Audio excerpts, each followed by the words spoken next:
करार हुआ, इकरार हुआ है, प्यार से फिर क्यों डरता है दिल। कहता है दिल रास्ता मुश्किल, मालूम नहीं है कहाँ मंजिल। कहता है दिल रास्ता मुश्किल, मालूम नहीं है कहाँ मंजिल। अब जो हमारा एस्पिरेंट होता है, स्पेशली रिपीटर, वो अंधा होता है। क्यों? क्योंकि जो एसएसबी से होकर आ चुका होता है और उसका प्री कंसीव नोशन होता है कि अब एसएसबी में क्या करना है, बट उसको आइडिया जीटीओ और पर्सनल इंटरव्यू का तो क्लैरिटी से लग सकता है, बट साइक टेस्ट का नहीं लग सकता। रीजन क्या है? आप टेट और पीपीएनडीटी देते हैं, बट चेक करके आपको वापस मिलता है क्या? नहीं। यही प्रॉब्लम है। यहाँ पर जो साइक टेस्ट में जो चीज लगती है वो इमेजिनेशन लगती है। अब इमेजिनेशन दो चीजों पे डिपेंड करती है, भाई आपका लाइफ एक्सपीरियंस क्या रहा है और आप क्या पढ़ते हो। तो चलो, लाइफ एक्सपीरियंस तो आपका भरा हुआ है बहुत सारा, पूरी जिंदगी जी है आपने, बट रीडिंग, ये डब्बा तो आपका खाली है। अब जब मैंने अशोक सर से बात की तो उन्होंने बताया जब उनके ऑनलाइन प्रोग्राम psychtestmastery.com में एक एस्पिरेंट स्पेशली रिपीटर जब एनरोल होता है तो सबसे बड़ी प्रॉब्लम सर को नजर आती है, वो है इमेजिनेशन। उसकी इमेजिनेशन इतनी अच्छी नहीं होती कि वो अपनी स्टोरी को एक वेल डिफाइंड मैनर में लिख सके। अब एक और बात, जब आप साइक टेस्ट के लिए जाते होगे तो ऑफिसर वहां पर एक लाइन बोलता है, gentleman this is the test of your imagination not a test of your English. वो वहां पर एम्फेसाइज इमेजिनेशन पे क्यों कर रहा है, क्या रीजन है? अब जरा समझते हैं अशोक सर से। जय हिंद सर। जय Hind Shubham. Right now we are going to talk about imagination, sir. So sir, the first very instruction we hear from the psychologist is that, gentlemen, this is the test of your imagination. Sir, imagination का अगर test है तो why all the assessor, all the ex officers always emphasize to read books? Books पढ़ने से sir vocabulary बढ़ेगी, imagination नहीं बढ़ानी तो कार्टून देख लें। Now when we are talking about imagination, ये इमेजिनेशन बढ़ाने के लिए सबसे इंपॉर्टेंट ये कि आपको पढ़ना है। क्यों पढ़ना है? क्योंकि सारे आइडियाज आपके दिमाग से निकलता है, लेकिन हम सबको पता कि इतना आइडिया है, लेकिन उसको कैसे बाहर निकालना है कि सम इनपुट यू शुड हैव। वो जो इनपुट आपका मिलता है स्टोरी पढ़ने से। अब एक नॉर्मल से एक छोटे से स्टोरी पढ़ो और एक बड़े से स्टोरी पढ़ो, ये नॉवल टाइप के पढ़ो, लेकिन जितने ज्यादा पढ़ोगे उतना आपका दिमाग काम करेगा। Your brain will be more effective. जब ब्रेन इफेक्टिव रहता है कि आपका इमेजिनेशन बढ़ेगा। ओके सर, यहाँ से क्वेश्चन और निकल के आता है रिगार्डिंग इमेजिनेशन, दैट इमेजिनेशन जो करनी है वो आपको रियलिस्टिक करनी है। सर ये शब्द जितना सिंपल है सुनने में उतना ही मुश्किल हो जाता है टैट में एक्सप्रेस करने में। ये रियलिस्टिक इमेजिनेशन क्या होती है सर? एक रियलिस्टिक इमेजिनेशन ये होता है कि जो चीज लाइफ में बार बार होते रहता। कभी बच्चे ये सोचते हैं कि इमेजिनेशन के ये एक आइडियाज लाना है, वो कभी पहले किसी ने सोचा नहीं, ऐसे टाइप के नहीं है। वो बहुत हाई लेवल की इमेजिनेशन होगा, वो जिसको हम बोलते हैं कि क्रिएटिविटी। लेकिन वो क्रिएटिविटी किसके लिए चाहिए? वो एक ऑथर के लिए चाहिए, वो राइटर के लिए चाहिए। ओके यहाँ पर आपका जो इमेजिनेशन लेवल का कितना होना चाहिए कि बस आपका जो पर्सनालिटी है उसको बाहर निकालना है। ओके अब यहाँ पर एक हम छोटा सा पॉज लेंगे। जो सर ने अभी रियलिस्टिक की बात की कि हमें ऑथर जैसा इमेजिनेशन लेवल नहीं चाहिए कि ये किताब लिख डाले, हमें इतना चाहिए कि हम अपनी कहानी लिख सकें। अब जो स्टोरी होती है वो तीन टाइप की होती है, एक होती है रियलिस्टिक, दूसरी इररिलेवेंट एंड तीसरी जो होती है वो होती है विशफुल। अब जरा ये जो पिक्चर आपको सामने दिख रही है इसमें कुछ बातें आपको बड़ी ही प्रिसाइजली दिख रही होंगी। एक यहाँ पर एक फोटो चढ़ी जिसमें माला चढ़ी हुई है और यहाँ पर एक इंसान यूनिफॉर्म में है प्रोबेबली, राइट? और यहाँ पर एक जो आर्मी के टॉयज होते हैं टैंक वैंक, उससे बच्चा खेल रहा है, प्रोबेबली लड़की या लड़का है, ठीक है, जो भी आप परस्यू करें। और यहाँ पर एक माँ है। अब यहाँ पर एक इंसान जो एक नॉर्मल एस्पिरेंट है उसके दिमाग में स्टोरी क्या आएगी कि वो अपने जो बच्चे को अब ऑफिसर बनाएगी, ठीक है। अब उसके ऊपर स्टेप्स होगी, पहले उसने उसको पढ़ाया लिखाया, उसकी एजुकेशन पे ध्यान दिया, ठीक है, फिर उसका जो मैथ्स है उसको स्ट्रॉन्ग कराई, फिर उसको एनडीए के लिए तैयारी कराई, उसको हमेशा मोरल बूस्ट करता रहा। उसके बाद फाइनली उसने एनडीए क्वालिफाई कर लिया, अब वो एक ऑफिसर है। Now this is a wishful story. मतलब आज से आपने 10-15 साल की बात की कहानी सोच ली। अभी रियलिस्टिक स्टोरी क्या होती? रियलिस्टिक स्टोरी वो होती कि जो अभी उसकी प्रॉब्लम्स हैं वो क्या क्या है उस पर फोकस होता। भाई अगर एक कमाने वाला इंसान चला जाए फैमिली से तो फाइनेंस की प्रॉब्लम आएगी। अब फाइनेंस के बाद खाने की प्रॉब्लम आएगी कि लाइवलीहुड चलाना कैसे है। उसके बाद पढ़ाई की प्रॉब्लम आएगी, राइट। अब इन तीनों प्रॉब्लम को लेके अगर अराउंड स्टोरी बनाई जाती तो वो एक रियलिस्टिक स्टोरी होती कि इस तरह वो लड़की ब्रेव फॉर्म में रही और वो स्ट्रांग रही। तो यहाँ पर एक रियलिस्टिक स्टोरी का फॉर्मेट बनता। अब जरा आगे चलते हैं, अशोक सर और क्या कहते हैं। सर यहाँ से एक और काउंटर सवाल आता है। लाइफ की कई ऐसी सिचुएशन हैं जो हमने एक्सपीरियंस नहीं की होती, जहां पर हम लोग ऐसी सिचुएशन पे होते हैं कि हमें नहीं पता होता क्या करना है। एग्जाम्पल के लिए एक इमेज हमारे व्यूअर्स भी देख पा रहे हैं जहां पर एक ट्रक ड्राइवर को लोगों ने घेर रखा है एंड ट्रक ड्राइवर परेशान लग रहा है। और अगर स्ट्रीट लाइट को भी काउंट कर लें कि उसकी लाइट जली है तो रात का सीन है।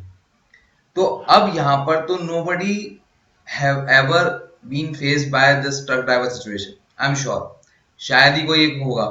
तो अब यहाँ पर स्टेप्स तो आ नहीं सकते और रियलिस्टिक तो बहुत दूर दूर की बात हो गई।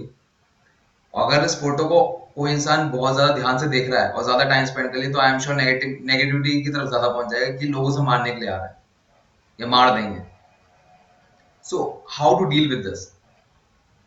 ओके, अब इस सिचुएशन में हम हमेशा ये बोलते हैं कि वो दूसरे के लेवल से देखो। अगर आप एक ट्रक ड्राइवर के लेवल पे आप देखते तो ट्रक ड्राइवर को पता कि यार नो एंट्री में नहीं चलना है और किसी भी टाइप से पार्किंग और जो ट्रैफिक रूल्स को हम तोड़ नहीं सकते, ये सब उसको भी पता है। अगर फिर भी वो बंदा कर रहा है, वो दो कारण की वजह से होता है। एक है उस बंदा वैसे वो कोई रूल्स एंड रेगुलेशंस को फॉलो नहीं करता है, और दूसरा सबसे इंपॉर्टेंट कारण ये हो सकता है कि वो बंदा कोई इमरजेंसी काम की वजह से जाता है। ओके, ठीक है सर, यहाँ तक आपकी बात मुझे समझ में आ रही है। बट फिर भी सर यहाँ पर एक लैक ऑफ स्टेप की प्रॉब्लम तो आएगी सर, उसको हम कैसे दूर कर सकते हैं? Is there any way to do it or just reading is the only solution कि इवेंचुअली वो ग्रो हो जाएगा हमारा नॉलेज बैंक? इसका सिर्फ रीडिंग का नहीं है, उसके आगे आपको सोचना है बहुत, क्या क्या हो सकता है, पॉसिबल आइडियाज।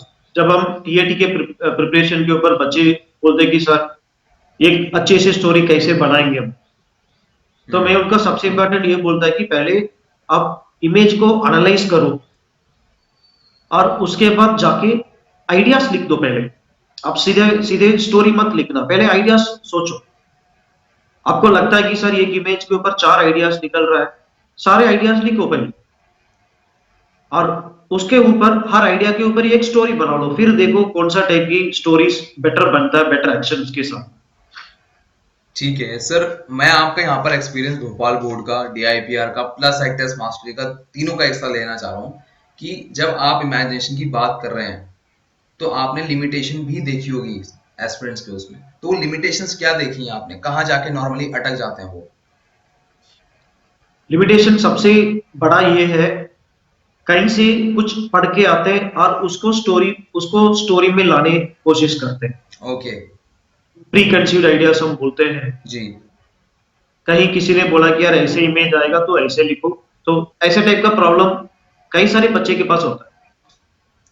सर जैसे अभी 2 इमेज हमारे व्यूअर्स अभी सामने देख पा रहे हैं, both are of truck drivers, जिसमें एक ट्रक ड्राइवर ट्रक में है और एक बाहर है। दोनों सिमिलर हैं तो प्री कंसीव इमेज वाली प्रॉब्लम आ सकती है। मान लीजिए एक कोचिंग में दिखा दी गई हो और वैसी आ गई हो, तो वहां वो लिख देता है, तो आपको तो पकड़ में आ जाता होगा कि भाई ये pre conceive reasonable logical story है। तो यहाँ पर आपका एक इंस्टांस क्या रहता है सर? अभी मैंने आपके सामने 3 वर्ड बोले, प्रीकंसीव, रियलिस्टिक एंड लॉजिकल स्टोरी। अब ये क्या होता है? ये वो 3 शब्द हैं जो कोचिंग वाले सर आपको सिखा के भेजते हैं। मतलब फॉर एग्जाम्पल कोई स्टोरी है, उसके लिए कह देंगे कोचिंग वाले सर कि इसको रट लो। अब जब वो रटने को कह देंगे तो उसके साथ एक शब्द और कहेंगे कि अगर इस जैसी सिमिलर पिक्चर आए तो टैट में और पीपीएनडीटी में उसे लगा दो। अब जब तुम लगाओगे तो तुम्हारा आंसर हो जाएगा और तुम्हारा सिलेक्शन हो जाएगा। अब जरा मैं आपको एक एग्जांपल दिखाता हूँ। ये एक पिक्चर है जहां पर ट्रक ड्राइवर उतरा हुआ है और लोगों ने उसे घेर रखा है, ठीक है। और सेम यहाँ पर देखो लाइट जल रही है, स्ट्रीट लाइट जल रही है। अब यहाँ पर दूसरी पिक्चर ये है, यहाँ पर भी स्ट्रीट लाइट चल रही है, ट्रक ड्राइवर आ रहा है और यहाँ पर आदमी बैठा है और लोगों ने उसे घेर रखा है। अब यहाँ पर वो जो बच्चा रट के आया होगा, प्री कंसीव स्टोरी मतलब रट के आया होगा, कि जिसको बोला गया है टैट एंड पीपीएनडीटी की स्टोरी रट के आना, वो क्या करेगा कि उसको कुछ नहीं समझ में आया तो वो मान लो कोचिंग में ये वाली पिक्चर दिखाई और टैट में मतलब एसएसबी में ये वाली पिक्चर आ गई, तो इसमें वो कॉपी पेस्ट कर देगा। अब यहाँ पर ऐसा हो सकता है कि वो बच जाए, बट हर बार ऐसा नहीं होगा। अब मैं आपको एक एग्जांपल दिखाता हूँ प्री कंसीव स्टोरी दिखती कैसे है। Sir, machines are any combination of bodies so connected that their relative motions are constrained, and by which means force and motion may be transmitted and modified as a screw in its nut, or a lever arranged to turn about a fulcrum, or a pulley about its pivot, etc. Especially a construction more or less complex, consisting of a combination of moving parts or simple mechanical elements as wheels, levers, cams, etc. अभी आपने चतुर के word सुने, वो realistic लग रहे होंगे, logical लग रहे होंगे, और वो एक कंप्लीट था पैकेज, बट वो क्या था, प्री कंसीव थे, वो उसकी ओरिजिनल पर्सनैलिटी में फॉर्म नहीं होता है। अब हम अशोक सर का पर्सपेक्टिव समझेंगे कि वो प्री कंसीव स्टोरी के बारे में क्या मानते हैं। यहाँ पर हमको ये लगेगा, ठीक है, आजकल सारे बच्चे ट्रेनिंग लेके आते हैं, सारे बच्चे तैयार करके आते हैं, वो अच्छी बात है, क्योंकि विदाउट नोइंग समथिंग अगर तो एसएसबी में जाता है फेलियर का चांसेस ज्यादा है। आपने कुछ मेहनत किया कि मैं कुछ जानकारी लेके जाऊंगा, वो ठीक है, लेकिन वो ऐसे नहीं लगना कि आप अपनी पर्सनालिटी को छोड़ के किसी और का पर्सनालिटी को प्रोजेक्ट करने चले। ओके, आइडियाज को समझ लो, लेकिन अपने भाषा में उसको लिखना पड़ेगा। Everyone's language is different, the way you express ideas are different. Okay. अब सर यहाँ से एक बात और निकल के आती है रिगार्डिंग इमेजिनेशन, वो ये है कि अगर हम बात कर रहे हैं किसी भी स्टोरी को लिखने की, चाहे वो नेगेटिव हो, चाहे वो न्यूट्रल हो, चाहे वो पॉजिटिव हो, उन तीनों में सबसे बड़ा पंगा ये आता है कि सर शुरुआत कैसे करी जाए, क्योंकि स्टोरी का मतलब होता है वंस अपॉन अ टाइम करके। हाँ, अभी आपको ये जो स्टोरी है, आपको ये समझना है 4 मिनट का जो टाइम है उसको जस्टिफाई करना है, जुडिशियसली मैनेज करना है कि आपको ताकि जाके अच्छे से स्टोरी बन सके। अब कई बच्चे का प्रॉब्लम क्या है, वो मेन कैरेक्टर का ऊपर इतना एक्सप्लेन करते कि उनका जो मेन एक्शन रह जाता है। ओके, तो मैं इतना बोलूंगा, आपको कैरेक्टर का कोई एक्सप्लेनेशन करने की ज्यादा जरूरत नहीं। जो आपको क्वालिटीज दिखाना है वो एक्शन से दिखाओ, वर्ड से नहीं। ठीक है सर, यहाँ तक मैं आपकी बात से समझ गया, बट यहाँ से अब एक अगला क्वेश्चन आता है जो अगेन मैं आपकी साइट testmastery.com और पास्ट नॉलेज DIPR से लेना चाहूंगा। सर यहाँ पर अब तक हमने इमेजिनेशन की बात कर ली, अब सोच के देखिए सर, अगर इमेजिनेशन तो हर स्टूडेंट पढ़ा सकता है, किताबें हिंदी में भी होती हैं, इंग्लिश में भी होती हैं, एंड स्टेट लैंग्वेजेस में भी होती हैं, वहां से उसकी इमेजिनेशन बढ़ गई, पर अगर वो एक्सप्रेस ही नहीं कर पा रहा तो फिर उस इमेजिनेशन का क्या फायदा सर? ज्यादा फायदा नहीं है। अब बात आती है कम्युनिकेशन की। अब कम्युनिकेशन जो है हमारी 7 बुलेट में से एक बुलेट है जो आती है प्रेजेंटेशन के अंदर। अब देखो, मान लो ये पिक्चर है टैट की, ठीक है, आपने इस पिक्चर को देखा 30 सेकंड में और आपने ग्रास के लिए क्लू क्या है, लोग खड़े हैं, लाइट जल रही है, एक ट्रक आ रहा है, ठीक है, आपने, और यहाँ पर एक आदमी बैठा, उसका हाथ बाहर निकला, आपने सारे क्लू ले लिए।